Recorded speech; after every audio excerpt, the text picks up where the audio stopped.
हरे Krishna. Okay, ठीक है। सभी भक्तों का स्वागत है आज के इस क्लास में। कुंती महारानी की प्रार्थनाएं हम लोग जो कर रहे हैं, आज ये 8वां दिन है हमारा, 8th डे। हम इस प्रार्थना को पढ़ रहे हैं, चर्चा कर रहे हैं इसके ऊपर। तो आज हम लोग करेंगे श्रीमद् भागवतम के प्रथम स्कंद के 8वें अध्याय का श्लोक नंबर 27, ठीक है। तो श्लोक का उच्चारण कर लेते हैं। नमो किंचन वित्ताय निवृत्त गुणवृत्तये आत्मरामाय शांताय कैवल्य पतये नमः। अनुवाद। मैं निर्धनों के धन स्वरूप आपको नमस्कार करती हूँ। आपको प्रकृति के गुणों के कार्य तथा कारण से कोई सरोकार नहीं है। आप आत्मतुष्ट हैं, अतएव आप परम शांत तथा अद्वैतवादियों के स्वामी कैवल्यपति हैं।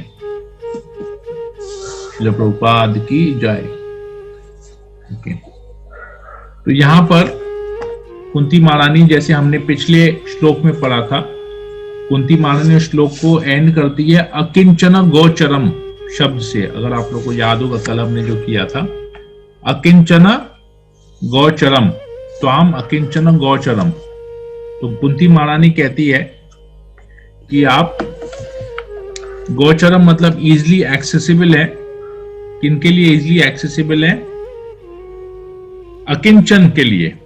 अकिंचन का मतलब जिनके पास कोई भी भौतिक संपत्ति, किसी भी प्रकार का भौतिक ऐश्वर्य उनके पास नहीं है, अकिंचन है वो, कुछ भी भौतिक चीज उनके पास नहीं है। तो उनके लिए भगवान बहुत सरलता से, वो लोग भगवान के पास पहुंच सकते हैं, भगवान से कांटेक्ट कर सकते, भगवान से मिल सकते हैं। अकिंचन गोचरम। तो यहां पर अभी कुंती देवी नमस्कार कर रही, कह रही नमो किनको अकिंचन वित्ताय। तो अकिंचन वित्ताय मतलब अकिंचन का तो वर्ड समझ में आ गया कि जिनके पास कोई भी भौतिक ऐश्वर्य नहीं है, और वित्ताय का मतलब है कि आप उनके लिए ही हैं, इनके लिए जो अकिंचन है। तो मैं नमस्कार करती हूं आपको क्योंकि आप निर्धनों के धन हैं। अकिंचन वित्ताय, जिनके पास भौतिक कुछ नहीं है, उनका एकमात्र धन जो है वो भगवान कृष्ण खुद हैं। तो मैं नमस्कार करती हूं आपको, आप अकिंचन वित्ताय हैं, आप निर्धनों के धन हैं। निवृत्त गुणवृत्तये, आप इन गुणों के, जो इस भौतिक जगत के जो तीन गुण हैं, आप उससे परे हैं। आप उसके कारण, उसके कार्य तथा कारण से आपको कोई लेना देना नहीं, आप तीनों गुणों के ऊपर है। तो जो भक्त, मतलब जो भक्त आप जिन भक्तों के हैं, तो वो भक्त भी इन तीन गुणों के ऊपर हैं, इन तीन गुणों के कंट्रोल में नहीं है। फिर कहते हैं आत्मरामाय शांताय, आप आत्माराम हैं, मतलब सेल्फ सेटिस्फाइड। आप संतुष्ट रहते हैं, अपने में ही संतुष्ट रहते हैं। आप शांत स्वभाव के हैं, शांताय हैं। आप आत्मतुष्ट हैं और आप परम शांत हैं।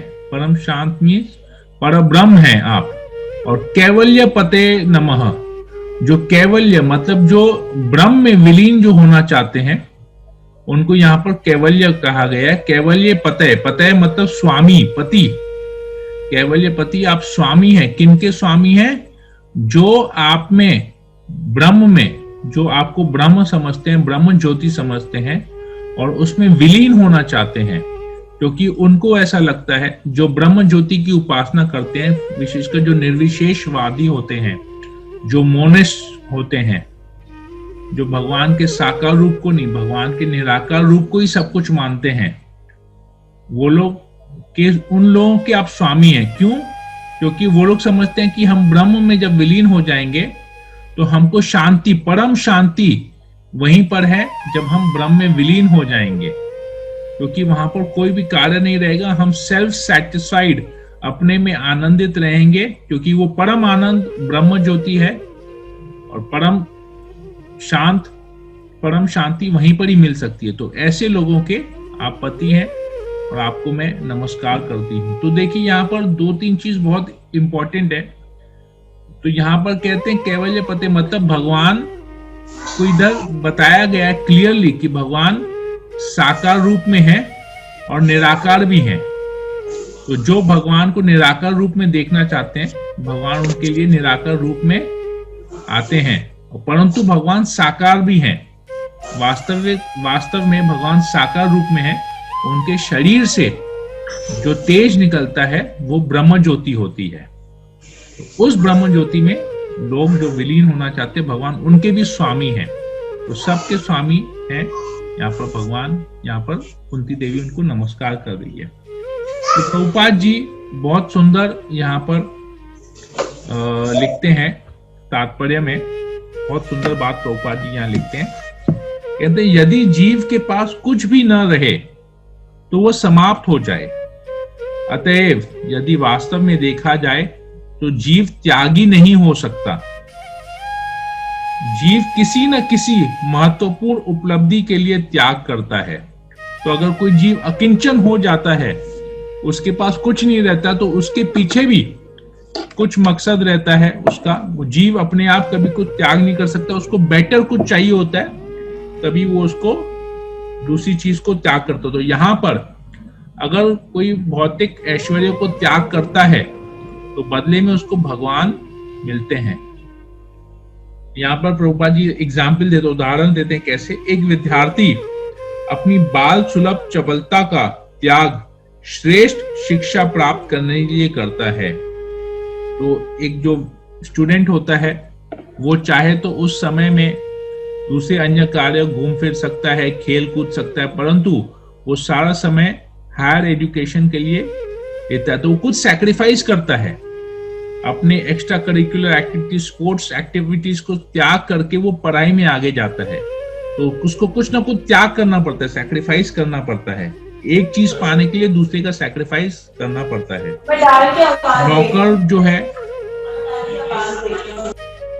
नौकर जो है वो भी सैक्रिफाइस करता है। कहते हैं प्रभुपाद, एक नौकर अधिक अच्छी नौकरी के लिए अपने पहले काम को छोड़ता है। इसी तरह एक भक्त इस भौतिक जगत का परित्याग व्यर्थ ही नहीं करता, अपितु कुछ आध्यात्मिक उपलब्धि के लिए करता है।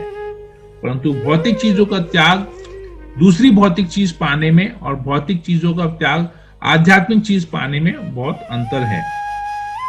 तो यहाँ पर अकिंचन का अर्थ प्रभुपाद बताते हैं, निर्धन अर्थात जिसके पास देने के लिए कुछ न हो। वास्तविक भक्त या महात्मा किसी को कोई भौतिक वस्तु नहीं दे पाता, क्योंकि वह पहले से ही सारी संपत्ति त्याग चुका है।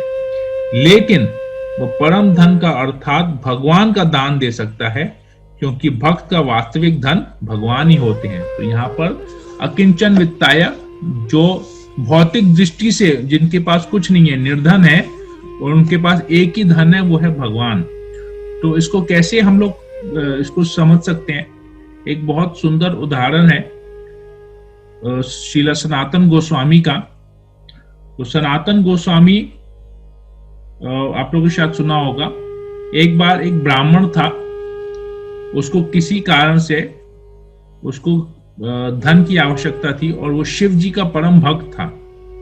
तो उसने शिव जी की उपासना की और शिव जी के लिए धन की, जब शिव जी उनकी जो है उपासना से खुश हुए तो शिव जी उनके सामने प्रकट हुए और उन्होंने अपने प्रॉब्लम को बताया। उनको धन चाहिए था।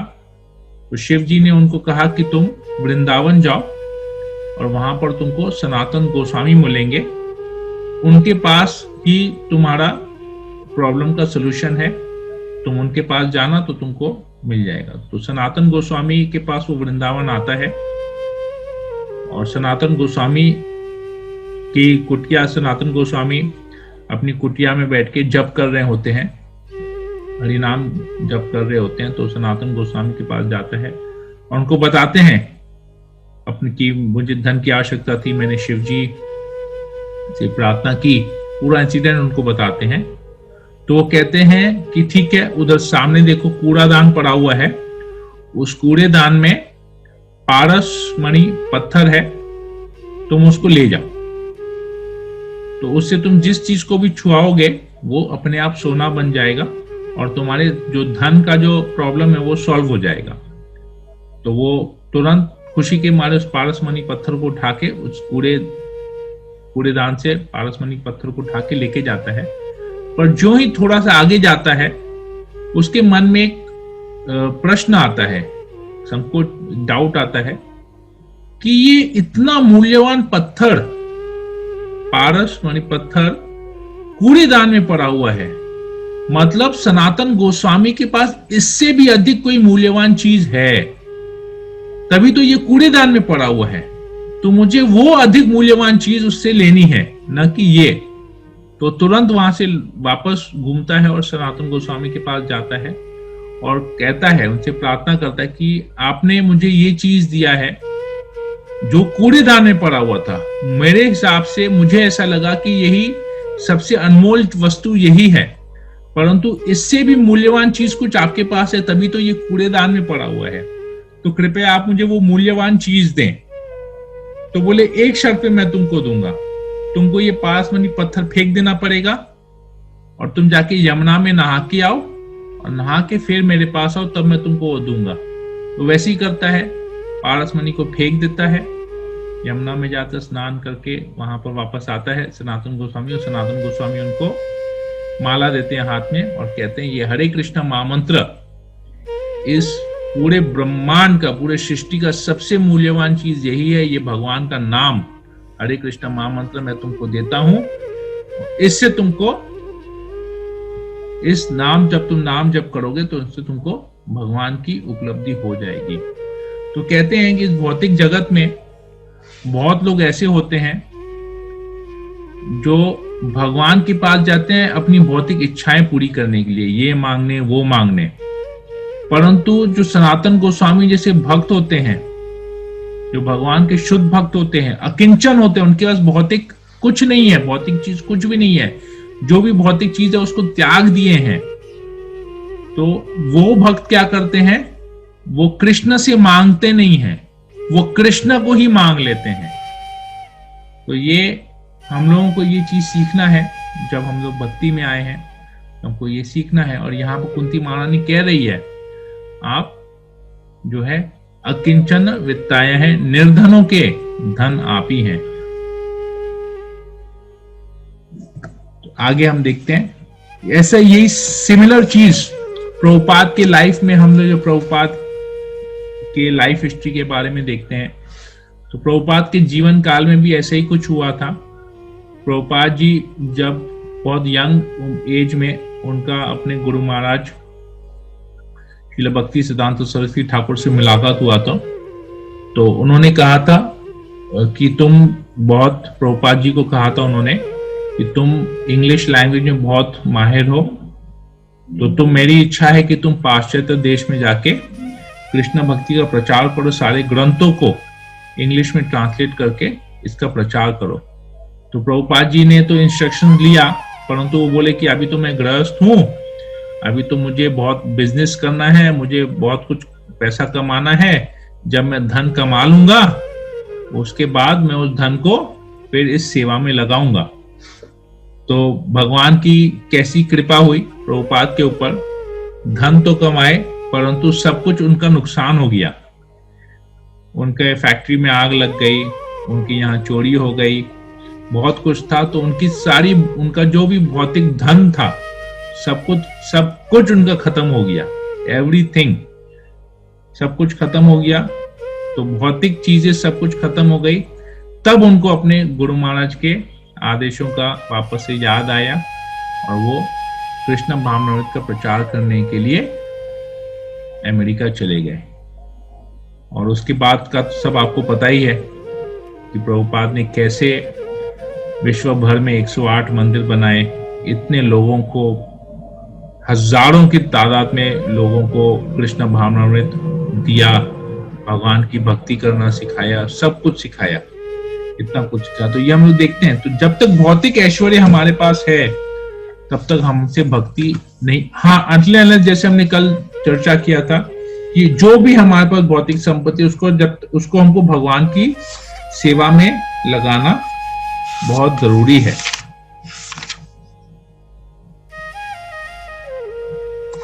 तो इधर फिर प्रोपा जी लिखते हैं तात्पर्य में, जब कोई व्यक्ति किसी भौतिक वस्तु पर आश्रित न रहकर एकमात्र कृष्ण पर आश्रित रहता है तो उसे उच्च कोटि का कृष्ण भावनामृत पद प्राप्त होता है। इसलिए कृष्ण को अकिंचन वित्ताय कहा गया है। जब मनुष्य भौतिक दृष्टि से निर्धन हो जाता है तो आप ही एकमात्र धन होते हैं। तो नमो अकिंचन वित्ताय निवृत्त गुणवृत्तये। जब कोई व्यक्ति आपको अपना एकमात्र धन मान लेता है तो वह भौतिक प्रकृति के कार्यों से तुरंत मुक्त हो जाता है। दूसरे शब्दों में कृष्ण को इस तरह अंगीकार करने से मनुष्य को परम पद प्राप्त होता है। आत्मरामाय उस समय मनुष्य अपने साथ सुखी बन जाता है, आपके साथ सुखी बन जाता है। हे कृष्ण, आप स्वयं में सुखी हैं और जो कोई आपकी शरण में आता है वह आपकी ही तरह सुखी हो जाता है। कैवल्य पतये नमः। मायावादी, दार्शनिक अथवा अद्वैतवादी परमेश्वर के साथ एकाकार होना चाहते हैं। परमेश्वर तो आत्मतुष्ट हैं और वे भी उनके साथ एकाकार होकर आत्मतुष्ट बनना चाहते हैं। तो हमारे कृष्ण भावनामृत का दर्शन भी यही है, किंतु हम कृष्ण से एकाकार न होकर कृष्ण पर आश्रित होते हैं। यही वास्तविक एकत्व है।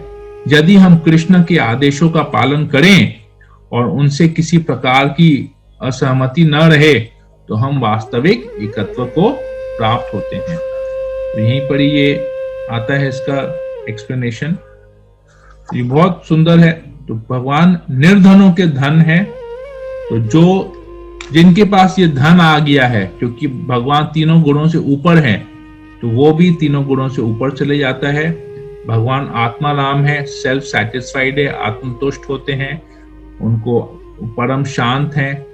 तो उनको भी जब वो भगवान के ऐसे भक्ति करते हैं, तीनों गुणों के ऊपर जाते हैं, तो वो भी खुश रहते हैं, हमेशा सदैव खुश रहते हैं और भगवान के साथ एकाकार हो जाते हैं। कैसे? भगवान की सेवा में, भगवान की प्रत्यक्ष सेवा में, डायरेक्ट सेवा में वो लोग लग जाते हैं। तो ये कृष्ण भावनामृत का पूरा जो फिलॉसफी है, कृष्ण भावनामृत का जो पूरा फिलॉसफी, कृष्ण कॉन्शियस का फिलॉसफी, ये पर्टिकुलर एक श्लोक में आ गया कि हमको कुछ नहीं चाहिए, हमको केवल कृष्ण चाहिए। और जब हमको कृष्ण मिल जाएंगे तो हमारा बेड़ा पार हो जाएगा। तो इसलिए अकलमंदी इसी में ही है कि हम कृष्ण से न मांग के कृष्ण को मांगे। तो हम कृष्ण से अगर मांगते हैं तो हमको कृष्ण से कृष्ण को ही मांगना चाहिए, भौतिक चीजें नहीं मांगनी चाहिए, हमको कृष्ण से कृष्ण को ही मांगना है। तो गीता में भी भगवान कहते हैं, बहुत सुंदर ये बात कहते हैं, 9th चैप्टर 9वें अध्याय के 22 नंबर श्लोक में कहते हैं, अनन्यस् चिंतयन्तो माम ये जना पर्युपासते तेषाम नित्यभियुक्तानाम योगक्षेमं वहाम्यहम्। भगवान कहते हैं जो अनन्य मेरे भक्त हैं, जो हमेशा मेरी चिंता करते हैं, मेरे बारे में सोचते हैं, अनन्य चिंतयन्तो माम, और कुछ नहीं, केवल मेरे बारे में सोचते हैं, मेरी भक्ति करते हैं, तो उनको मैं क्या करता हूं? योगक्षेमं वहाम्यहम्। उनके पास जो भी है उसकी मैं रक्षा करता हूं, और जो उनके पास नहीं है मैं उनको वो चीज देता हूं। तो हमारे पास जो भी है, अगर हमको ऐसा लगता है कि हमारा सब कुछ छिन जाएगा, सब कुछ खत्म हो जाएगा, तो हम कैसे जिएंगे? तो भगवान यहाँ पर कहते हैं कि जो हमेशा उनके पास और कुछ नहीं है चिंता करें, जो हमेशा मेरी भक्ति करते हैं, मेरे बारे में सोचते हैं, उनके पास जो कुछ भी है मैं उनकी रक्षा करता हूं, और उनके पास जो नहीं है मैं उनको वो चीज प्रोवाइड करता हूँ। तो ये भगवान कहते हैं, खुद भगवान की वाणी है ये। तो भगवान कितना कुछ हमारे बारे में सोचते हैं। तो अकिंचन अगर हमको बनना है तो उसके लिए संकोच नहीं करना चाहिए, क्योंकि निर्धनों के धन, भगवान यहाँ कह रहे हैं, जो तुम्हारे पास नहीं है, तुम्हारे पास सब कुछ जो भी हो, पर तुम्हारे पास जो नहीं है, मतलब अगर हमारे पास कृष्ण नहीं है तो कृष्ण खुद आएंगे हमारे पास, हमको देंगे, क्योंकि भगवान कह रहे हैं जो तुम्हारे पास नहीं है वो मैं तुमको दूंगा। तो हमारे पास अगर कृष्ण नहीं है और हम वैसी तीव्रता से भक्ति करते हैं तो हमको जरूर कृष्ण प्राप्त होंगे। तो ये सिमिलर चीज, एक ऐसा ही स्टेटमेंट, ये पर्टिकुलर जो अकिंचन वाला वर्ड है, जो निर्धनों के धन, ये मुझे गुरु ग्रंथ साहिब में भी मिला। अंग 613, अशोक सकरानी प्रभु, पेज 613, अंग 613 के एकदम लास्ट के 2 लाइन है। कहते हैं उसमें, तुम निधान अतल सुल्तान, जाइए जंत सब जाछाई, कहो नानक हम इहाई हवला, राख संतन के पछाई। कहते हैं कि तुम निधनों के धन हो। क्यों? क्योंकि तुम सुल्तान हो। सुल्तान का मतलब परम, सब कुछ, सारे धनों के राजा तुम ही हो, सुल्तान हो। जय जंत सब जचाई, जो सब कुछ, सब लोग तुम्हारे पास आते हैं मांगने के लिए, तुम निधनों के धन हो। और कहो नानक हम इहाई हवला, रख संतन के पछाई। तो कहते हैं, मैं जो नानक, मैं ये इसी प्रकार का ही निधन व्यक्ति हूं। तो मैं आपसे प्रार्थना करता हूं कि मुझे रख संतन के पछाई, मुझ पर ऐसी कृपा करें कि मैं हमेशा संतों की वाणी को फॉलो कर सकूं। तो जो आचार्य हमको कहते हैं, हम उस वाणी को फॉलो कर सकें। I hope I made the translation correct, Ashok Sakrani Prabhu. रख संतन के पछाई, पछाई मीन्स इंस्ट्रक्शंस, संतन मीन्स संत, और रखो मीन्स हमेशा मुझ पे ऐसी कृपा करें कि मैं हमेशा संतों के आदेशों को पालन कर सकूं। ये गुरु नानक देव जी कहते हैं। अंग 613, तोडी मेल ना सोरेत मेल 5। ओके, दिस इज इन सोरेत मेल 5, अंग 613, page 613 of Guru Granth Sahib, last 2 lines. ठीक है, तो हम लोग इसको आज 9:30, तो हम लोग यहीं पर ही इसको रखते हैं आज। हरे कृष्णा कृष्ण कृष्ण हरे हरे, हरे राम राम राम हरे हरे।